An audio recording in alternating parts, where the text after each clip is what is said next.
Yes, 5,000 is actually a small number. So the market is still very small. And the point I was making is for the future, why people are betting on it now. The fact is, the upside for China is that China has a chance to become the world's dominant player in robotics. And robots are the embodiment of AI in the physical world. They are going to drive massive change.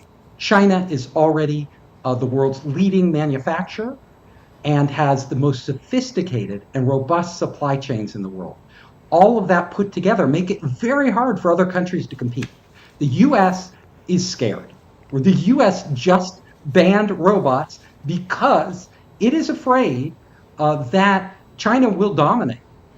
Because China is delivering these robots at such a competitive price, and their sophistication rivals that of U.S. companies. 大家好，这里是华人看世界 CNView 频道。人形机器人究竟还要多久才能真正走进我们的家庭、工厂和日常生活？就在最近，中国杭州的宇树科技登陆上海证券交易所，上市首日股价暴涨超过4倍，一场围绕人形机器人和具身智能的资本热潮迅速引发全球关注。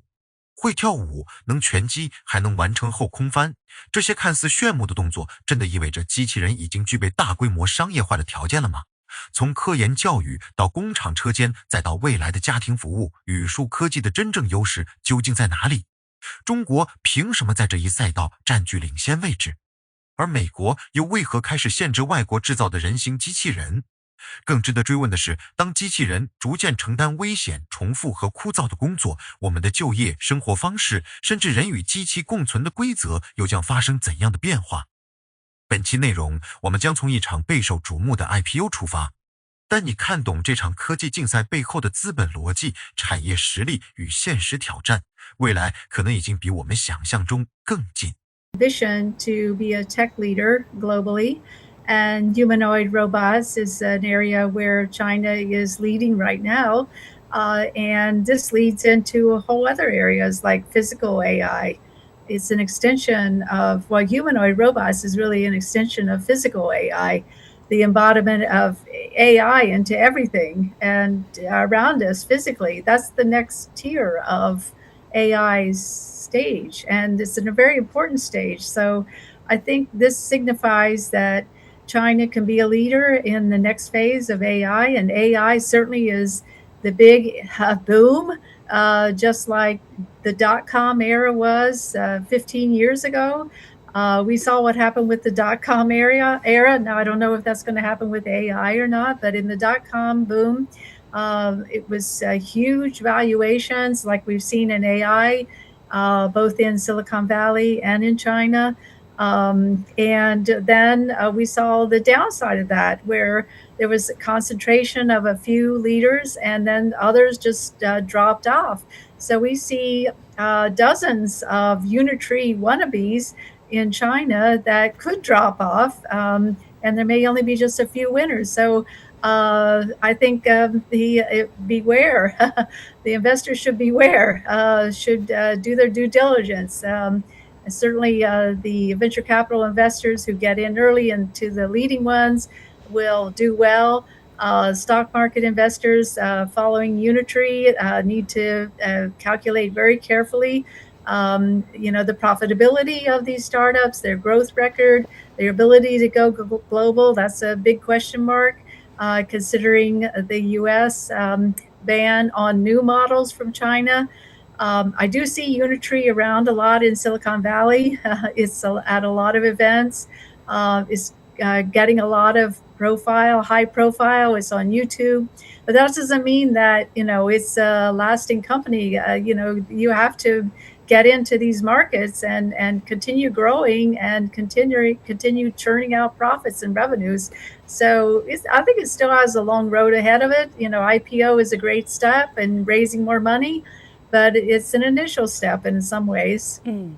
Yeah, Steve, let's. Well, by the way, I didn't got the ticket to hop on this train. I didn't get the. So congratulations to those who did. But it's extremely interesting, and in terms of advantage, besides being able to dance and kickbox and do all kinds of interesting things, what kind of advantage really is Unitree providing that its international competitors cannot? Is it technologically leading in the world, Steve? Unitree is leading. So they not only have very high quality robots, but they are at a very affordable price. So you look at Unitree robots right now, you can buy one for as little as 16,000 US dollars, which is just unbelievable. You wouldn't have even imagined that a few years ago. And that's because the Chinese ecosystem is so strong. The supply chains in China, the engineering talent in China, and the world models, the AI models that they are developing, Unitree is developing and other Chinese software companies are developing, are very robust. Now you look at the same robot that is being developed in the West, and if you look at like Boston Dynamics, they are really targeting the very top of the market because their robots are $100,000 or more. Like they are exponentially more expensive and they're very sophisticated, but it's going to be hard for them to gain mass market when they're competing against $16,000 robots. Even Tesla with their Optimus robots, they haven't released that yet, but they are expecting a price range of at least double, maybe triple the cost of Unitree robots. Unitree is also in China where, honestly, a huge portion of the world's goods are manufactured. And they see the biggest market for these robots is not the home. It's not your cleaning your yard or even working in cities. It's working in factories. So being here in China, testing the robots that they're testing now, thousands of them in Chinese factories, that is the big win. And if you look at the economics, they're pretty good because if these robots perform as advertised, the cost to run a Unitree robot is essentially equivalent to a Chinese worker's salary. And that's today, before they've gone scaled up in mass market. And if you look at the rest of Southeast Asia, the labor costs are lower. They're half what Chinese labor costs are or less if you go to countries like Bangladesh. So not quite competitive in those markets yet, but competitive in China. And then if you go to the US or Western countries in general, the labor costs are much higher. Total costs, including benefits, are like $45 per hour. And so you're looking at a robot, a humanoid robot, and you can see there's a lot of room for companies to save a lot of money by putting robots in place of what many humans are doing. This is the opportunity that Unitree is going after. I would say probably optimistic about 2 to 3 years, maybe realistic about 10 years. From what I hear at that price tag, it's a big question mark. That 16,000 price tag that Steve mentioned, who's going to pay $16,000 for a robot? They don't really know how well it's going to work. From what I've seen, some folks I know have tried it out and they're not too happy with the way it can handle household chores. So I think the real promise is the industrial side, is in the factories, doing the dirty and the dangerous and the dull jobs. That's where the promise is and the profits are and the opportunity is. And China leads, and China is the world's leading factory. It's the world's leading producer. So it makes sense. These humanoid robots could do these jobs in factories that humans don't want to do, and that the robot is better equipped to do. It's not going to be harmed. It's hard to harm a robot. Although I know that their batteries only last so long and they do have to rest as well. So with humans, we need to rest, but maybe not quite as often as 2 hours every time a robot needs to take a nap. Yeah, well, certainly we are seeing robots sorting through parcels, right? And they can work much, much longer than a human being can do. And it's very monotonous. I don't see anybody, if they had a choice, would ever want to do that kind of job. But again, given this moment, it seems that there is still some interest, if not huge interest, in purchasing these humanoid robots from China, and because of the reasons that we all mentioned, Steve, that Unitree and some other Chinese companies have been really at the leading pack of sales in terms of humanoid robots at this moment. The number is somewhere between 80 to 90%, even higher, of global sales that are coming from China. Last year, I know Unitree sold about 1/3 of the number of humanoid robots that were shipped out of China, 5,500 units. What do you think that of such a large market share being occupied by China? The upside, the downside? Well, sorry, that The upside- 5,000 mark, that's not a very big number. Steve, okay, this was for Steve. Sorry, I didn't make it clear. Yeah, but Rebecca, you can add Okay. something later. Yeah.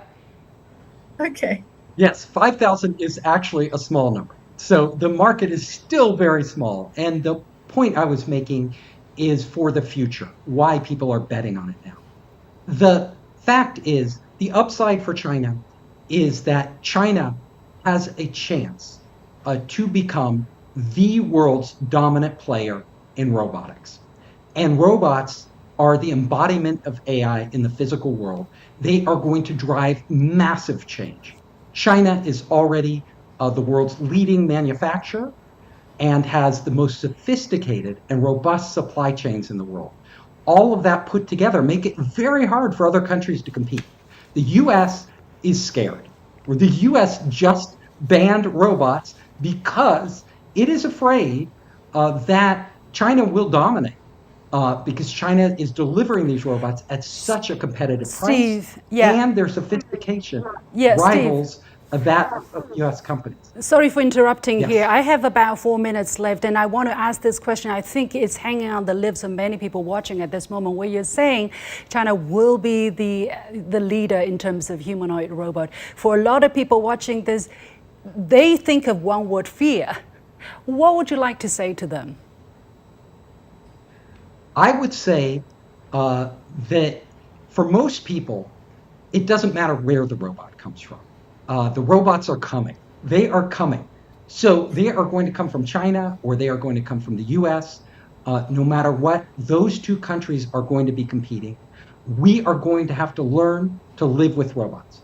But you don't have to fear too much right away, because it is, like Rebecca pointed out, going to take a considerable amount of time.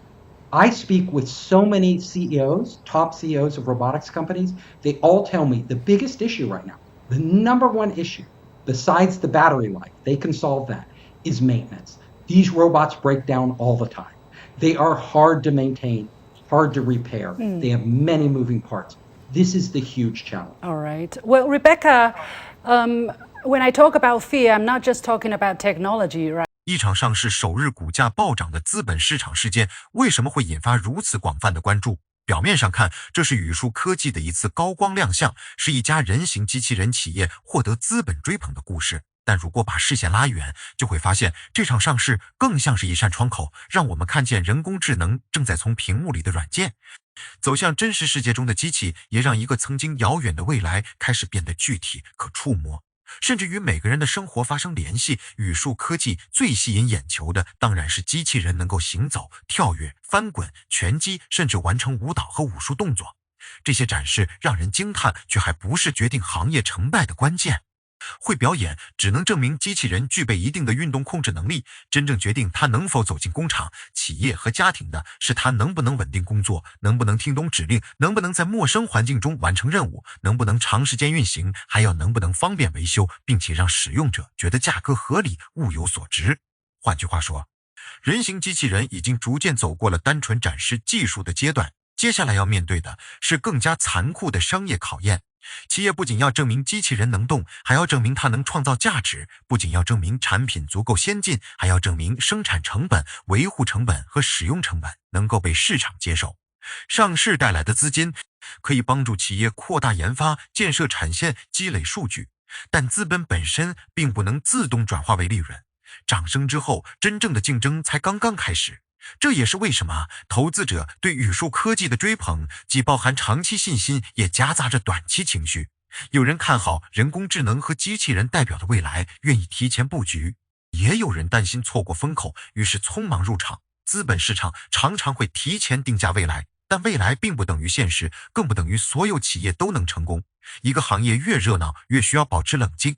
面对机器人概念，真正值得关注的不是股价涨了多少，而是企业有没有核心技术，有没有持续的订单，有没有真实的应用场景，有没有可复制的商业模式，以及能不能在竞争加剧之后依然活下来。从产业条件来看，中国在人形机器人领域确实拥有明显优势。完整的制造业体系、庞大的供应链、丰富的工程人才、规模巨大的工厂，以及对成本和效率的持续追求，都为机器人快速迭代提供了条件。更重要的是，中国拥有数量庞大的真实应用场景。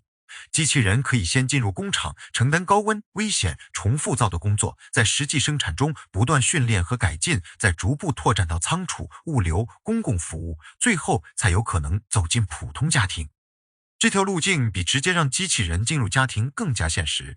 家庭环境看似简单，实际上远比工厂复杂。工厂里的任务通常相对固定，路线、工具和动作都可以提前规划，家庭却充满了变化，物品摆放不一，指令表达模糊，空间狭窄，还有老人、儿童和宠物等不可预测因素。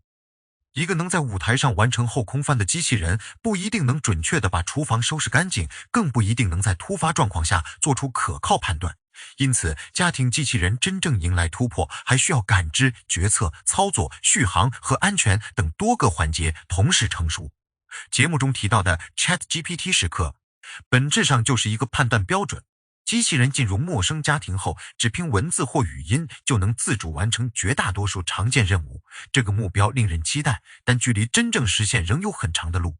有人认为2-3年内可能出现突破，也有人认为5到10年更加现实。无论时间表最终如何，技术发展都不会只沿着一条直线前进，它可能在某个关键环节突然加速，也可能因为电池、维护、成本、安全和法规问题而放慢脚步。我们还必须正视机器人带来的另一面。机器人确实可能把人类从危险、繁重和重复劳动中解放出来。但岗位变化不会自动带来公平的结果，一些工作会减少，一些新的工作会出现，而不同人群能否顺利完成技能转换，取决于教育、培训、企业责任和公共政策。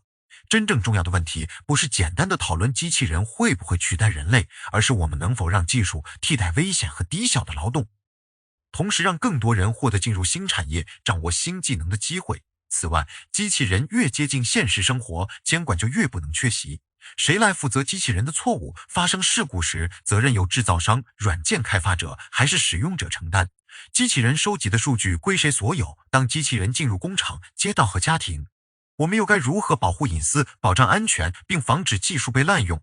这些问题不会因为技术进步而自动消失，反而会随着应用扩大变得更加紧迫。